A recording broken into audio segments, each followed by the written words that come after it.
어제 십자가상에서 고통 속에서 이 땅에서의 인간으로서의 삶을 멈추신 주님,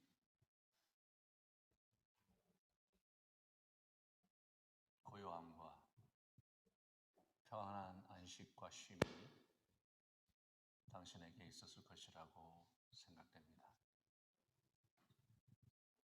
주님, 우리가 부족하지만 지난 2주 동안 매일 저녁 모여서 이 어려운 시절에 기도하며 영적 전투의 준비와 실전을 같이 나눴습니다. 하나님, 우리 성도들에게 긍휼하심과 함께 참여한 자들에게 능력을 부어주시고 그들의 묶였던 것이 풀리며 그들의 마음의 짐이 덜어질 뿐 아니라 치유와 은총의 길로 인도해 주시기를 원합니다. 이 시간 같이 또 아리마다 요새 하나님의 나라를 기다렸던 소박하지만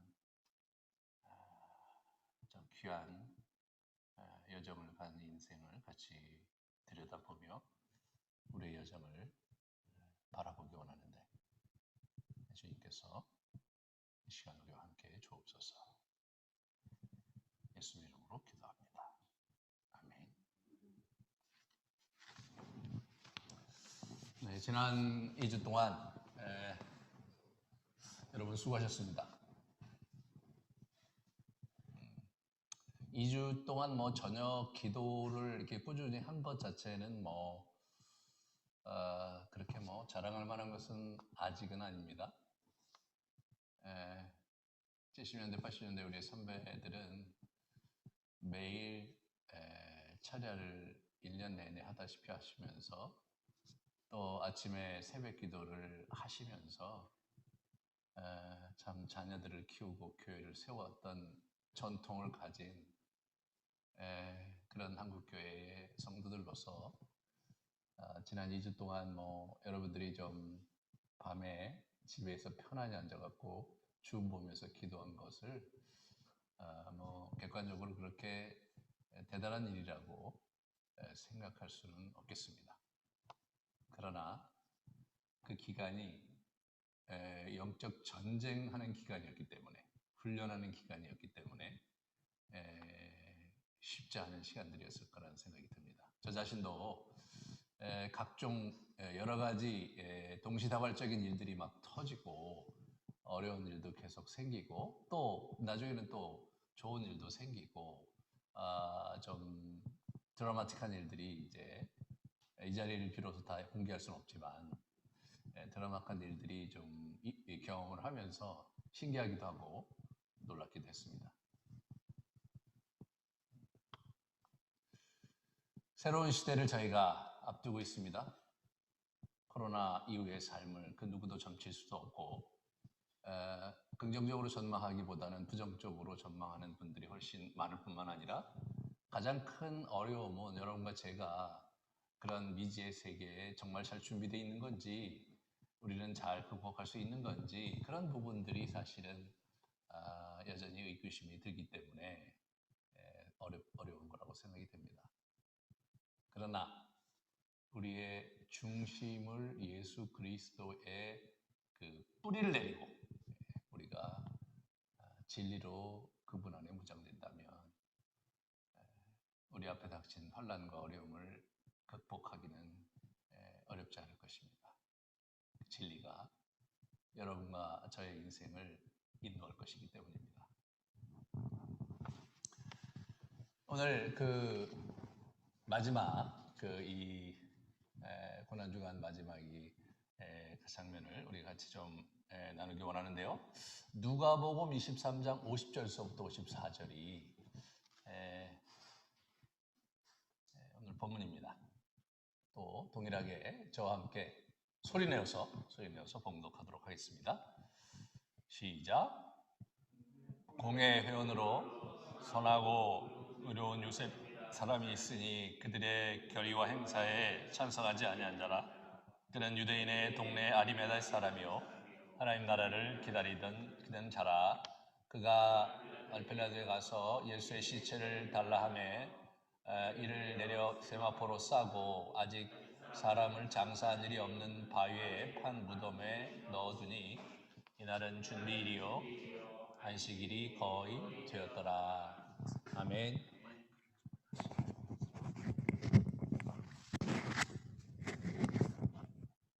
네.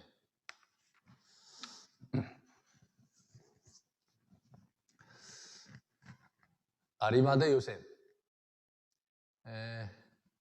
이 장면이 유일하게 등장하고요. 그리고 이 장면 이후로 다시 등장하지 않는 인물입니다.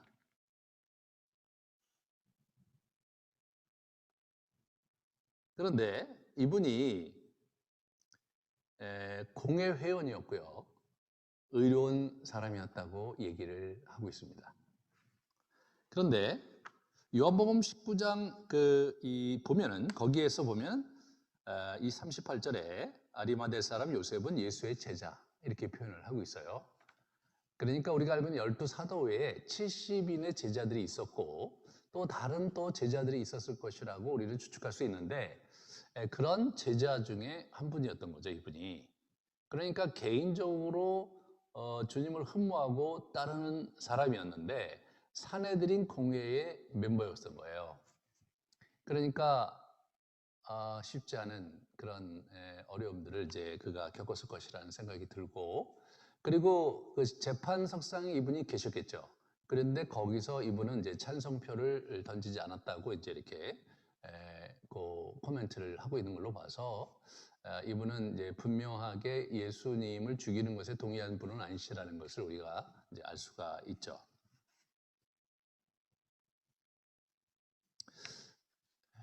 근데 이분에 대한 평가는 어떤 거냐면 이분은 의로운 사람이었을 뿐만 아니라 하나님의 나라를 기다리는 자다 이렇게 표현을 하고 있어요.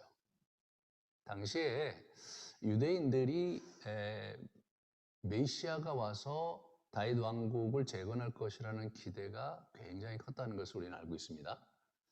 이분이 그런 유대인, 경건한 유대인의 한 사람이었던 것이 분명하죠.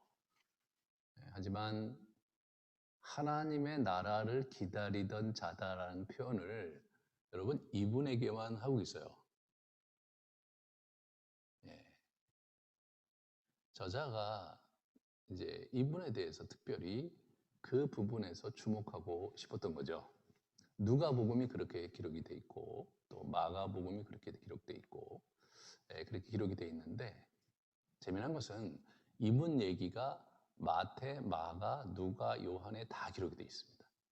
뭐 어떻게 보면 예수님을 장사하신 분이니까 시체를 이제 빠질 수 없는 그런 사람인 것은 맞지만 이분의 그 명망이 대단했던 그래서 그분을 이렇게 뭐 아리마대 요셉이라는 사람이 이제 갔다가 장사 지냈다 이렇게 단순히 표현하지 않는 거죠. 가령 구레네 시몬이 예수 그리스도의 십자가를 지고 가셨잖아요. 그죠, 이분이. 하지만 우리는 그분에 대해서 성경에 아무런 정보를 얻을 수가 없어요. 그냥 우연히 뭐 거기 지나가다가 그 우리 로마 병정에게 눈이 띄어서 이렇게 발탁이 돼서 그죠? 착출이 돼 갖고 한 것이지 그 이상도 그 이하도 우리는 아는 바가 없습니다. 물론 뭐 기독교 초기 전승에 의하면 그분이 그 이후로 그리스도를 아주 잘 믿는 그런 사람으로 됐다는 그런 전승이 있긴 하지만 적어도 성경에서는 아무런 언급을 하지 않고 있습니다. 그렇기 때문에 저는 이 복음서 저자들이 예수 그리스도의 죽음을 이제 하고 부활하기 전 상황에 아리마대 요셉을 이제 손을 통해서 이분이 장사를 잘 후하게 지냈다는 것을 언급하는 것을 넘어서서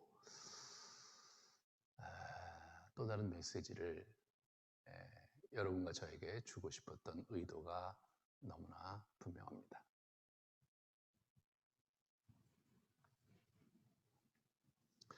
우리 아리마대 요셉에 대해서 한번 생각해 봅시다. 이분은 부자고요. 그분은 그 이 베냐민 지파 또 유다 산지에 그 아리마대라는 곳이 그 산지에 있는 조그만 도시였대요. 그 도시 사람이에요. 아주 유대인이죠. 아마 꽤 부유한 사람이었을 거라고. 왜냐하면 예루살렘 그 성벽 밑에다가 아직 아무도 쓰지 않는 이 무덤을 이렇게 준비를 했을 정도니까 뭐 제가 볼 때는 어느 정도의 재력과 그리고 명망이 있었던 그런 사람일 것이 이제 자명하죠. 그는 어느 때인지 모르지만 예수님을 흠모하기 시작했고 공개적으로 사람들에게 노출하지 않았지만 예수님의 제자로 살았습니다. 우리는 이와 같은 사람을 한 사람 더 알고 있어요. 니고데모라는 사람을 우리는 알고 있습니다. 요한복음 19장에 보면 그 39절에 일찍이 예수께 밤에 찾아왔던 니고데모도 모략과 침향이 섞은 것을 100트라쯤 가지고 왔다. 그렇게 얘기를 하고 있어요. 그러니까 이 사람 둘이 친구인 거예요. 니고데모도 이게 산헤드린 공회 멤버였거든요. 그러니까 산헤드린 공회 멤버가 70여 명 됐거든요. 어떤 학자들은 70명, 또 71명, 72명 이렇게 얘기를 해요. 그러니까 우리가 그냥 70명이라고 생각을 하자고요. 70명인데 그 중에 둘이 예수님에 대해서 특별한 마음을 갖고 따르는 제자들이었던 거죠. 그런데 이들은 공개적으로 자기 자신이 예수를 따른다는 말을 또 그런 의견을 피력하지는 못했던 거예요. 만약 그것을 피력했다면 아마 공회에서 쫓겨났겠죠. 쫓겨났을 거예요. 여러분, 우리는 이렇게 생각할 수도 있어요. 예수님을 그렇게 이렇게 예수님을 쫓아다니고 제자라면 산헤드린 공회 회원들이 예수를 그렇게 죽자사자 죽이려고 혈안이 돼서 그렇게 막 험악하게 돌아가는 그 상황 속에서 그 사람이 그 그룹에 그렇게 남아 있는 게 그게 마땅한 태도일까? 분명한 자기 입장을 밝히고 예수 그리스도를 위해서 박차고 나오고 그들과는 다른 대척점에서 예수님을 지지하거나 혹은 자기의 시간을 갖는 것이 더 의로운 사람으로 여러분 이렇게 생각되지 않겠습니까, 여러분? 하지만 이분이 선하고 의로운 요셉이라고 우리 그 누가복음에 이렇게 언급한 걸로 봐서 그가 그런 삶을 이렇게 견지하고 있으면서도 예수님을 쫓은 거에 대해서 특별히 비난하거나 비판하는 그런 어조가 아닌 것이 매우 의미심장합니다.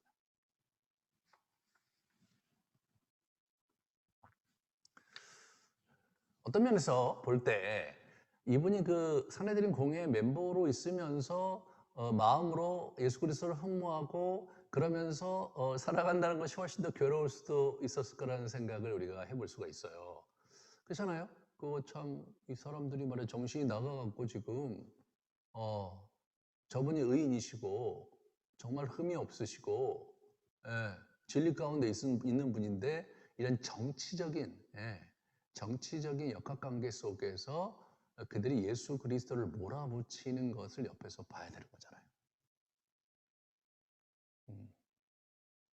예나 지금이나 정치인들은 결국은 그 자신의 정치적인 기득권과 자신의 입지를 위해서 생리적으로 거짓말도 많이 하고 계파 간에 여러 갈등이 있을 때 자기의 생존을 위해서 처신을 또 기가 막히게 하고 이제 그러면서 이렇게 어렵게 이렇게 이제 살아가는 거죠. 작품에도 그런 것들을 우리는 늘 이제 매스컴을 통해서 볼 수가 있는데 이들이 산헤드린 공회의 사람들은 사실 뭐 종교인은 아니죠. 정치인들입니다. 정치인들. 그 당시 산헤드린 공회가 우리 유대인의 의회였는데요. 그래서 산헤드린 공회의 수장인 대제사장이 수장이었고 그 사람이 정치적인 대부분의 역할을 감당하고 로마 정부의 앞에 이제 유대인의 대표로 행동을 했었기 때문에 이들은 정치인입니다. 정치.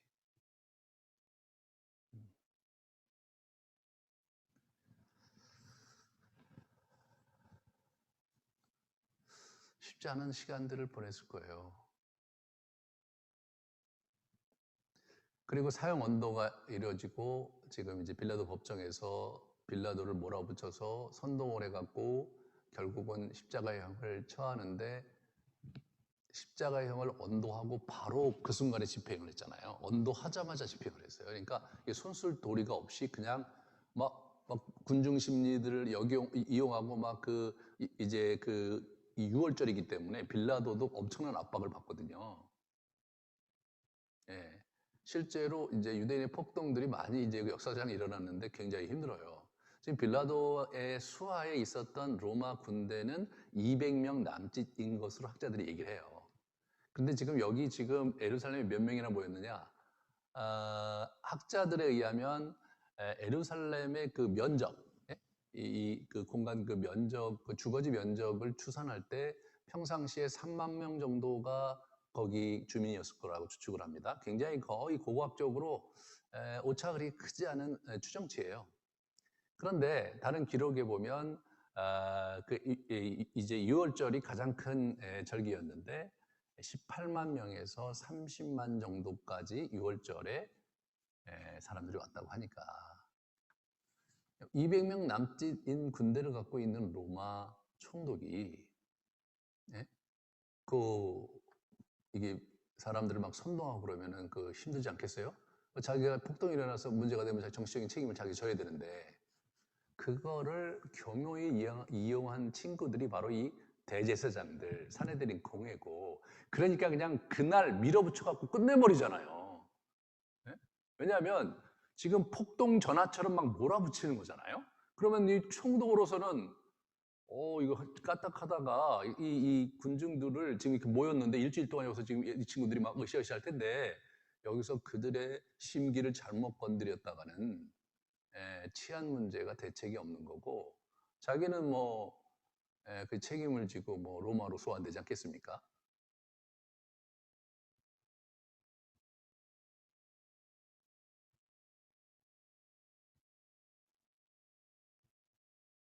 제가 생각할 때 대제사장 이 친구 머리 좋은 사람이라는 생각이 들어요. 판세를 정확하게 읽고 그리고 어떻게 이 빌라도를 압박을 가하면 자기가 원하는 결과를 얻을 수 있는가에 대한 셈이 아주 이 사람이 이제 뛰어난 사람이었죠. 사내들인 공회에서 막 그 거짓 증인들을 막 내세워 갖고 예수 그리스도를 막 모아가고 그럴 때 예수님이 아무 말도 안 하고 있으니까 사실 분위기가 좀 어려웠지 않았겠습니까? 왜냐하면 일단은 법정이니까 이게 논리가 서야 되잖아요. 죄목이 분명하게 제시가 되고 그 근거가 제시가 돼야 되는데 이게 안 되는 거죠. 그러니까 사내들인 공회에 있는 사람들이 좀 약간 웅성웅성하고 니고데모와 우리 이런 아리마대 요셉 같은 사람들은 뒤에서 막 반대를 하고 그렇겠죠. 그렇지 않겠습니까?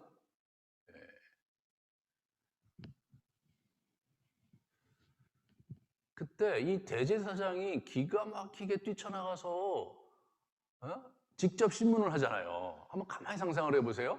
대제사장은 지금 어떻게 돼요? 이 절호의 기회에 그 직제자 유다가 우리 편에 쓰므로 말미암아서 한밤에 정말 절호의 기회를 얻어서 체포를 했어요. 만약 이 기회를 놓친다면 다시는 이런 기회를 잡기는 어려울 거라고 그런 판단했을 거라는 생각이 들어요. 그리고 그동안 몇 년 동안 끌탕을 했는데 이참에 확실히 없애야 된다고 생각을 한 거죠. 그러니까 사내들인 공회가 이게 약간 웅성웅성하고 우왕좌왕할 때 너 왜 아무 말도 안 하냐 뭐 이런 얘기 하다가 갑자기 네가 하나님의 아들 맞냐 그 얘기를 덜컥 꺼내는 거예요. 그건 핫 이슈거든요. 네? 신학적인 굉장히 아주 심각한 이슈잖아요.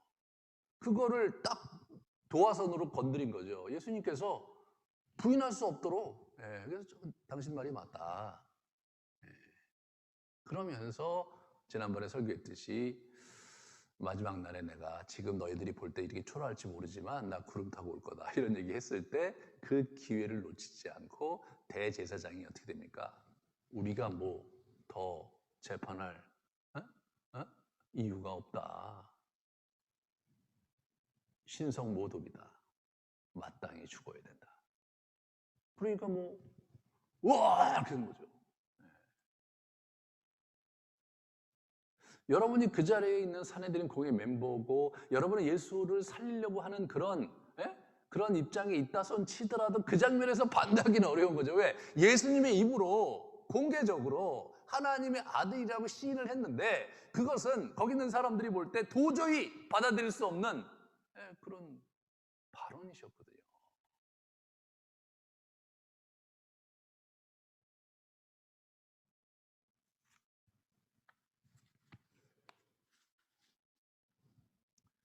이런 장면에서 요셉은 어떻게 처신했는가? 우리는 다 알 수 없지만 몇 가지 힌트가 있어요. 아주 재미난 힌트가 뭐냐면 이 마가복음 15장 이 42절부터 보면 이래요.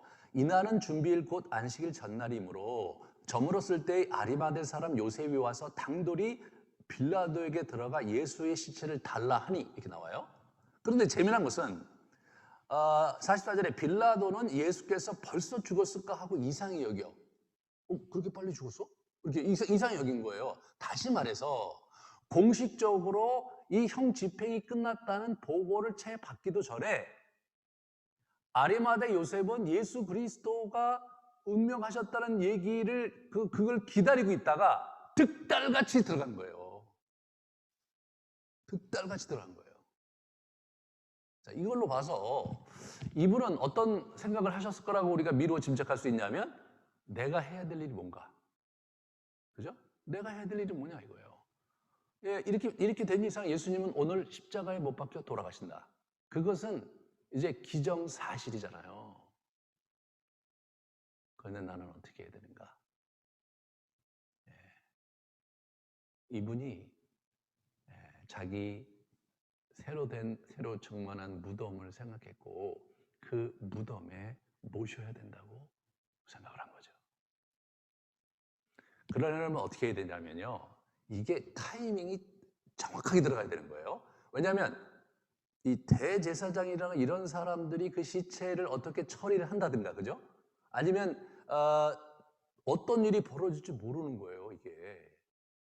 이 시체를 어떻게 처리할 것이냐 이런 부분이 사실은 예상치 못한 형태로 번질 수 있는 것을 이 아리마대 요셉은 정확히 꿰뚫고 있었던 것 같아요. 그래서 완전히 준비를 해놓고 자기가 직접 그 자리에 가 있었던가 아니면 자기 종자를 보냈던 간에 예수 그리스도께서 운명하셨다는 것을 확인하는 바로 그 순간 이 사람은 바로 빌라도에 가서 나에게 시체를 처리할 수 있게 권한을 달라고 얘기를 합니다. 이 사람이 놀래요. 아니 벌써 죽었단 말이야? 이렇게 하는 거죠. 그래 백부장을 불러서 죽은 지가 오래냐 묻고 백부장이 이렇게 알아본 후에 그래 사형 집행이 끝났다면 그 시체를 저분한테 넘겨라. 그렇게 한 거죠. 그렇게 연출한 거예요, 이분이. 그런데 이 일을 그분이 혼자 하신 게 아니에요. 그죠? 아까도 얘기했지만 니고데모와 함께 그 일을 한 거잖아요. 아마도 니고데모와 둘이 의논을 했을 것 같아요. 예? 그래서 우리가 어떻게 해야 될까? 이렇게 된 이상 우리가 정말 저분에 대해서 예의를 취할 수 있는 것은 저분을 잘 장사드려 주는 일이다. 욕되지 않게. 그러니까 우리가 힘을 쓰자. 그러니까 내가 최근에 마련한 장지가 있으니까 거기 모실 테니까 니고데모 너도 함께 하자. 그러냐? 그럼 나도 거기에 무력과 이런 필요한 형품을 나도 준비하겠다. 그래서 두 분이 힘을 합쳐서 거기다 묻으신 거죠.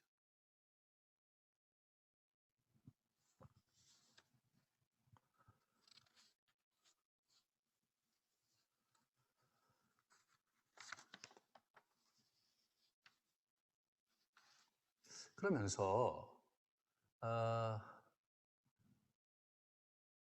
저자들은 어떻게 얘기하는 겁니까? 그는 하나님 나라를 기다리는 자였더라. 하나님 나라를 기다리는 사람이었습니다.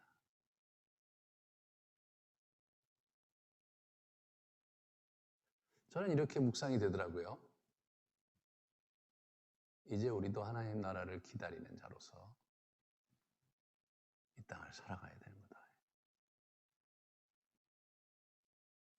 때로 패배한 것 같고 때로 모든 것이 끝난 것 같지만 끝나지 않는다. 네, 하나님의 나라는 어떠한 역경 속에서도 도저히 흘러갈 것이라는 믿음을 가지고 내가 해야 될 역할을 감당하는 것. 그게 뭐예요? 하나님의 나라를 기다리는 자고 하나님의 나라를 사는 자죠.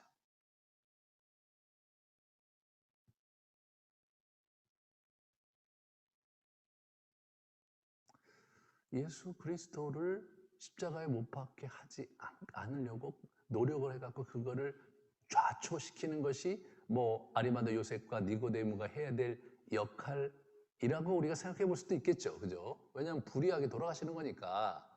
그러나 이 두 분들은 그런 식으로 문제를 하신 것이 아니라 자기의 입지에서 자기의 위치에서 자기가 할 수 있는 최선의 그죠? 역할을 하는 거예요. 두 분만이 할 수 있어요. 빌라도 법정에 들어가서 빌라도에게 공식적인 요청을 할 수 있는 위치에 있잖아요, 이 사람들이요. 그리고 그만한 부가 있고 그걸 집행할 수 있는 나름대로의 역량이 있잖아요. 그분들이 아니면 예수님의 시체를 제대로 처리할 수 있는 사람이 누가 있었겠습니까, 여러분? 제자들 다 도망갔는데, 벌벌 떨고 있는데. 그리고 예수를 쫓았던 많은 사람들은 당혹해 하지 않았을까요? 아니, 십자가에 돌아가신단 말이야? 아니, 그러면 저 양반이 저거 사실은 로마 정부와 싸우시려고 하다가 잡혔다는 얘기인데, 아니, 도대체 뭐 이렇게 속절없이 이게 저 힘없이 일이 끝나나? 아니, 도대체 어떻게 된 일이야? 막 이렇게 굉장히 어려웠을 거예요. 여러분이 만약 그 시대에 있었던 사람들이라면 굉장히 어려웠을 거예요. 하지만 요셉과 니고데모는 그 내막을 누구보다도 잘 아는 사람이죠. 법정에 있었고 거기에 그날 밤에 어떻게 일이 진행됐는지를 아주 명명백백하게 세세하게 모든 것을 아는 사람이에요. 그러므로 이분들이야말로 예수님이 불의하게 모함받아서 돌아가신 것이고 이분들이야말로 그러므로 예수 그리스도의 시체를 잘 모시는 것만이 지금으로서 우리가 할 수 있는 최선이다. 하나님의 나라가 또 어떻게 이루어질지는 모르고 어떻게 펼쳐질지는 모르지만 오늘 내가 해야 될 일은 바로 예수님의 시신을 온전하고 예를 차려서 장사 드리는 일이다.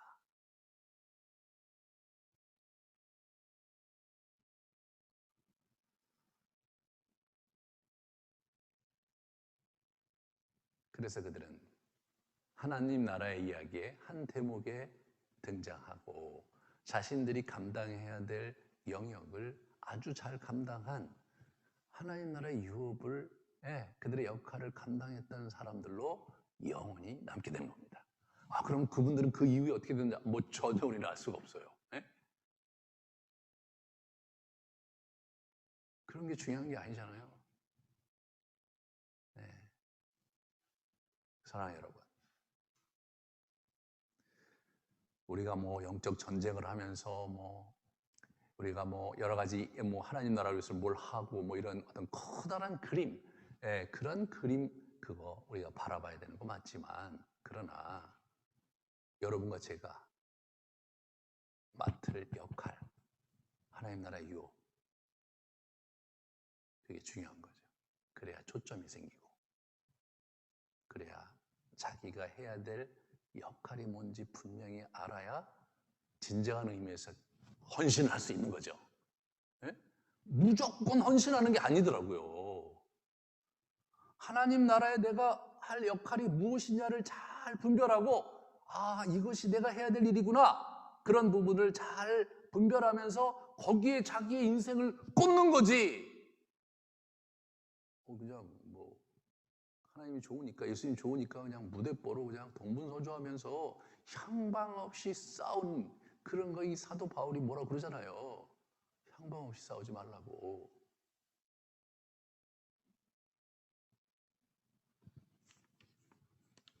그러므로 저는 여러분이 싸워야 될 싸움을 싸워야 된다. 선한 싸움을 막연히 막 기도 열심히 하고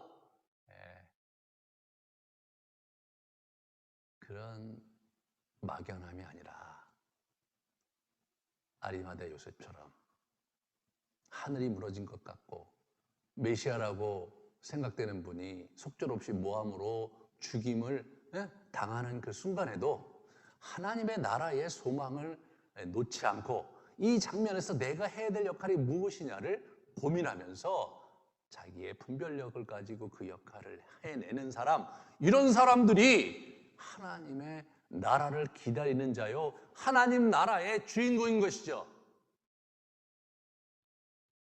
저는 여러분들이 아리마다의 요셉 같은 하나님 나라의 주인공이 되기를 간절히 기대합니다.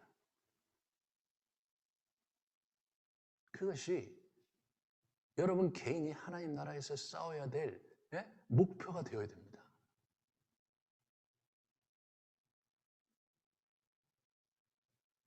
우리가 이 세상과 우리 육신 그리고 마귀 이 세 영역에서의 이 분투가 우리가 이제 있는 거잖아요. 이 싸우는 거예요. 그것 막 싸우는 거예요. 그런데 그냥 향방 없이 세상에 내가 빠지면 안 되는데, 육신에 내가 저 위에 빠지면 안 되는데, 마귀, 이 녀석이 날 공격하는 거 내가 알아차리고 공격해야 되는데, 이런 수동적인 거, 이게 수비 중심의 그런 삶을 여러분 살면 피곤해요. 공격수로 살아야 돼요. 공격수로. 어떻게 해야 되느냐? 하나님 나라의 의를 구하면서 앞으로 나아가야 되는 거예요.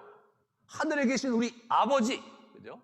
당신의 이름이 거룩히 여김을 받으시오며, 당신의 나라가 이 땅에 임하게 하시오며, 당신의 뜻이 하늘에서 이룬 것 같이 땅에서도 이루어지이다. 그게 여러분 공격적인 하나님 나라의 삶을 사는 거거든요.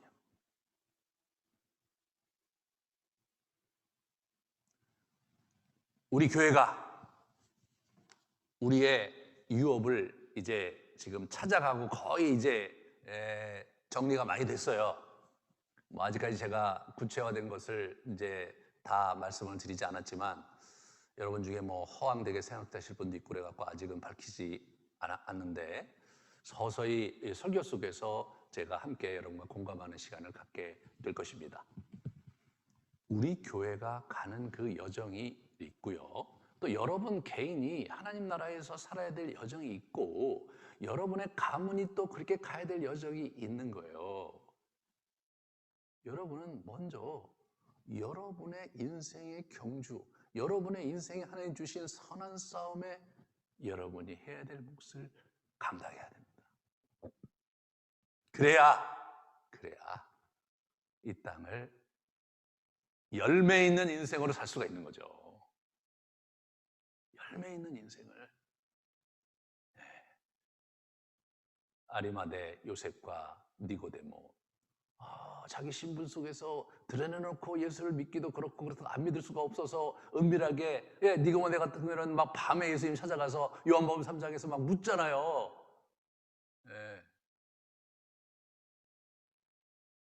우유부단하고 뭐 하나 좀 이렇게 확실하게 자기 그 입지를 갖고 막 자기 입장을 펼치면서 멋있게 돌파하는 그런 유형의 사람도 아니고 말이에요.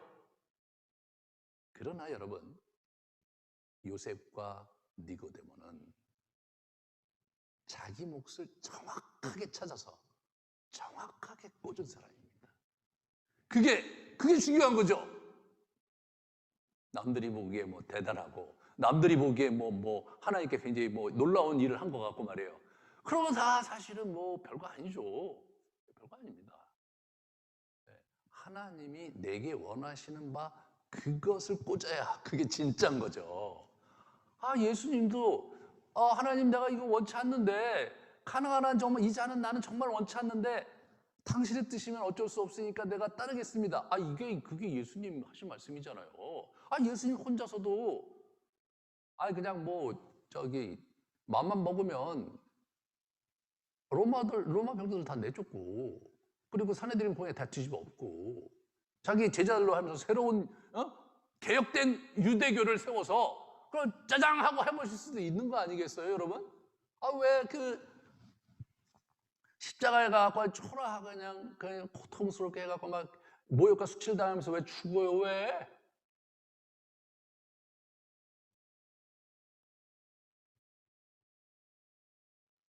예수 그리스도의 진정한 승리는 하늘에 계신 아버지의 뜻을 따랐고, 그것이 고통스럽고 어렵다 손치더라도 복종했기 때문에 승리하신 것입니다.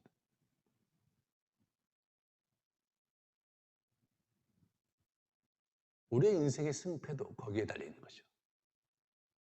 하나님 나라에서 내가 해야 될 역할이 뭔지에 대한 분명한 초점을 발견하고 거기에 우리 인생을 꽂을 때 우리가 진정한 승리를 이룰 수 있는 것입니다.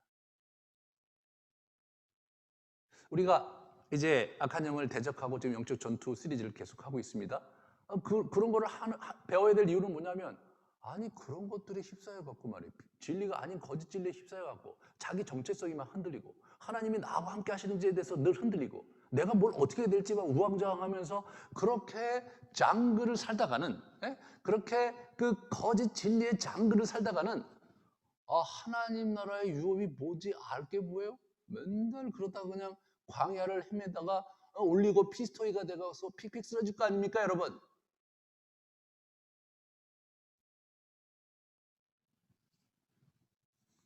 사랑하는 여러분, 우리의 초점을 분명히 합시다. 거창한 것이 아닌 거예요. 하나님의 나라는 거창히 이루는 것이 아닌 거예요.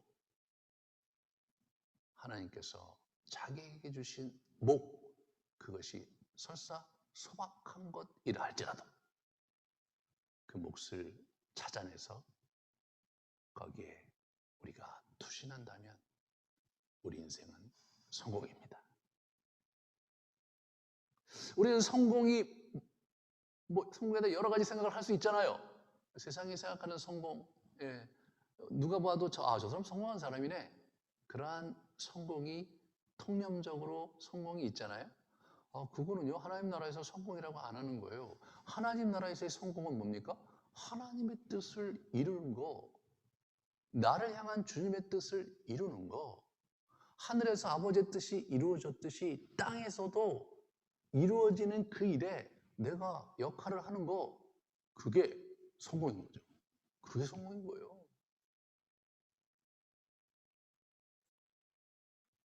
우리가 같이 오늘 좀 마음을 이렇게 편안히 하시고 한번 진지하게 그분을 이렇게 대하면서 기도를 좀 정리를 해보세요. 지난 2주 동안 우리가 했던 기도를 정리해 보시면서 그 모든 기도가 하나님 나라에서 나의 몫을 찾아가고 하나님 나라의 의를 위한 분투에서 통합되지 않는다면 또 변죽을 울리다가 끝날 거예요. 하나님께서 나의 생을 향한 뜻이 무엇인지 가르쳐달라고. 하나님 나라의 의를 추구할 때, 한 걸음 한 걸음 나아갈 때 보여달라고 간절히 기도하는 이 시간 되시기를 축원합니다. 우리 같이 기도합시다.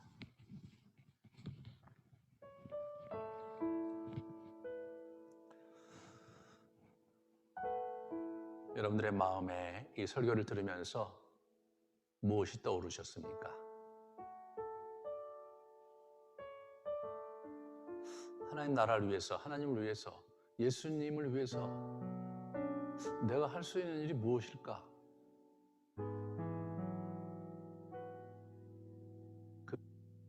아니면 진짜 내가 예전에 기도하면서 이런 일을 하나님께 드리려고 했었는데 여의치 않아서 유보하고 있었고 어떤 부분은 내가 놓쳤고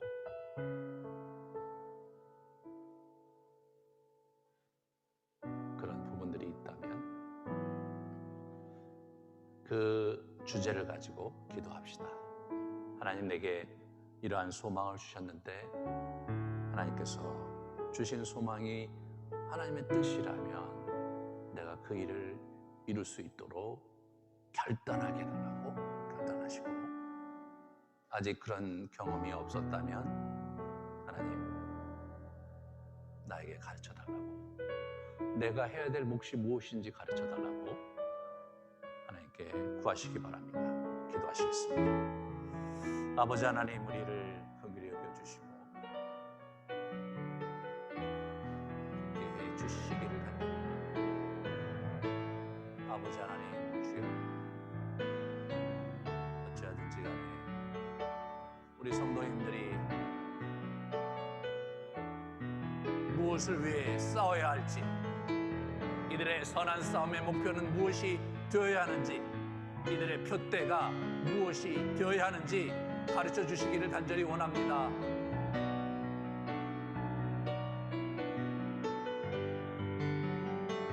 우리 성도님들이 하나님 나라의 의를 위해 싸워야 할 주제와 싸워야 할 일을 보여주시옵소서.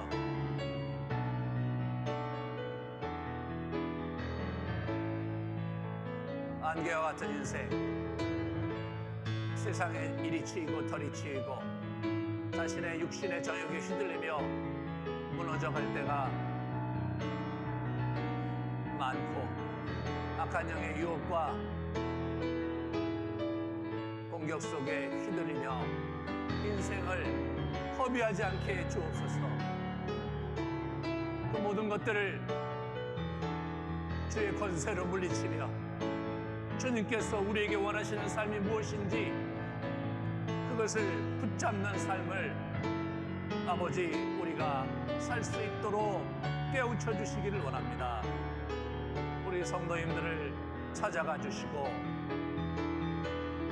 이들의 마음에 묵직하게 주님 말씀하여 주시옵소서. 이들의 생각에 묵직하게 생각을 넣어 주십시오.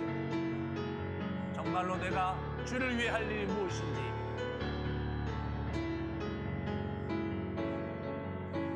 찾을 수 있도록 해 주시기를 간절히 기도하고 원합니다.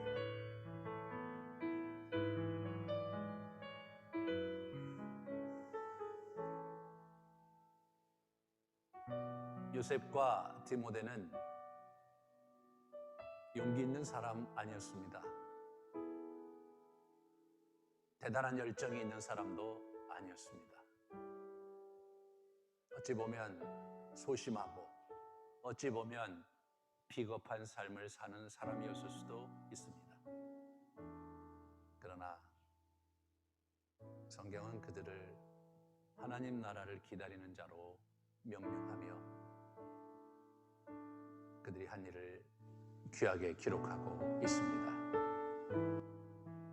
주님, 우리가 더도 덜도 말고 요셉과 니고데모만큼만 살 수 있다면 큰 축복이리라 믿습니다. 여러분, 늘 우왕좌왕하고 자신감 없고 자신이 그리스도에 있는 것을 드러내놓고 말하기 힘들고 움츠리며 근근히 눈치 보며 신앙생활 하신 분들이 있다면 용기를 가지십시오. 여러분이 마음만 먹는다면 여러분이 해야 될 일은 이 땅에 너무너무 많습니다. 하나님께서 여러분에게 주신 그 축복의 자리를 찾는 일은 여러분이 일어서서 나아가기만 한다면 분명히 붙들 수 있을 것입니다. 용기를 달라고, 눈을 열어 나아갈 때 그 길을 보여달라고. 더도 덜도 말고 아리마대 요셉과 니고데모처럼 결정적인 장면에서 자신들의 방점을 찍을 수 있는 그런 자로 일어설 수 있게 해달라고. 우리 같이 기도합시다. 아버지 하나님, 우리 성도인들을 주여 긍휼히 여겨주시고 불쌍히 여겨주시고 또 불쌍히 여겨주시옵소서.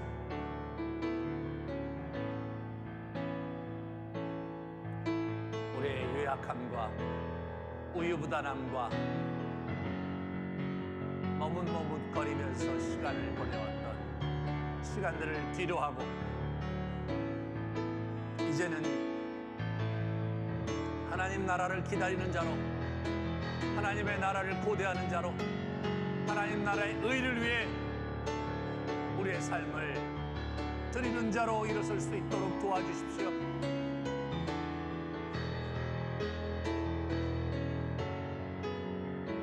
우리가 할 수 있는 일을 주께서 주실 것을 믿습니다. 우리가 감당할 수 있는 바로 그 역할을 우리가 찾아낼 수 있기를 소망합니다. 하나님 보여주시옵소서. 하나님 보여주시옵소서.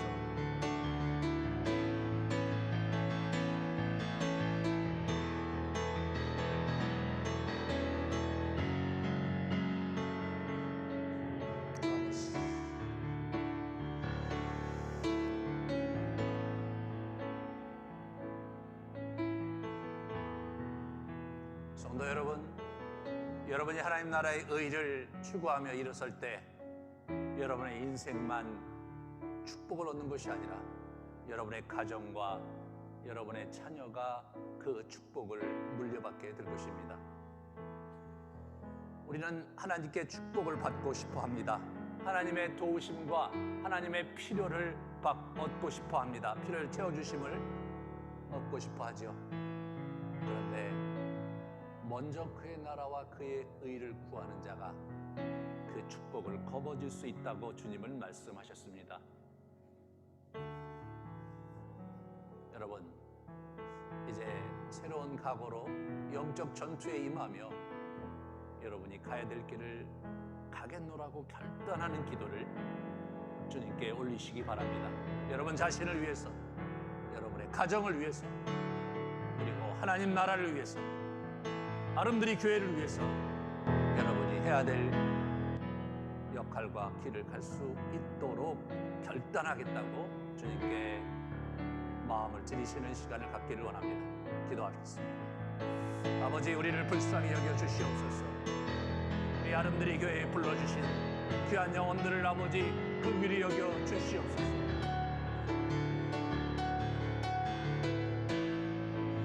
아버지여, 아버지여, 이들이 달려가야 될 길을 찾아가며 전진할 수 있게 해 주시옵소서. 자신을 위해서, 자기 가문을 위해서, 그리고 아름드리 교회를 위해서, 그리고 한국 교회를 위해서 몸을 일으키게 해 주시옵소서.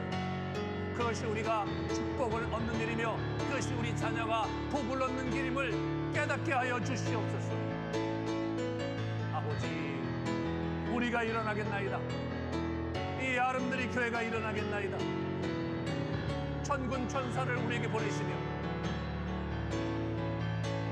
진리의 영을 우리에게 보내시며 능력을 우리에게 허락하시며 당신의 살아 역사하심을 보여주시옵소서. 아버지, 아버지 함께해 주시옵소서.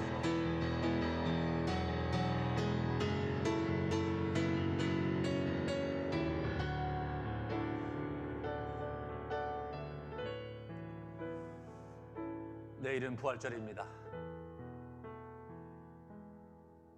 부활의 소망을 어떻게 붙잡아야 될지 같이 말씀으로 나눌 것입니다. 여느 때와 달리 부활의 주님을 가슴에 품고 주님을 찬양하며 우리 온 성도들이 결단하는 시간이 되기 원합니다. 이제 하나님 나라의 전쟁의 전환점에서 여러분의 인생을 새롭게 결단하기 원합니다. 여러분, 내일 예배가 온전히 하나님께 드려지고 하나님의 임재가 있으며 말씀이 선포될 때에 여러분의 영혼에 울림이 있을 수 있게 해달라고 같이 우리 기도합시다. 아버지 하나님, 내일이 부활절입니다. 2021년 부활절입니다. 주님 이 땅에서 일하신 지도 2000년이 되었습니다. 2009년에 아름드리 교회가 세워졌습니다. 그리고 우리가 여기까지 왔습니다. 아버지, 이제 우리가 부활의 소망을 품고 새롭게 결단하며 일어나기 원합니다. 자신의 삶의 자리에 무너지지 않고 자신의 현실에 매몰되지 않고 하나님 나라의 의를 위해 일어날 때 주께서 우리의 인생을 주여 도우시고 책임지신다는 사실을 체험할 수 있기 원합니다. 아버지, 우리와 함께해 주시옵소서.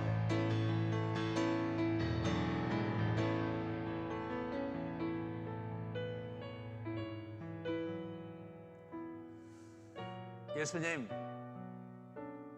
온 땅의 주제이시며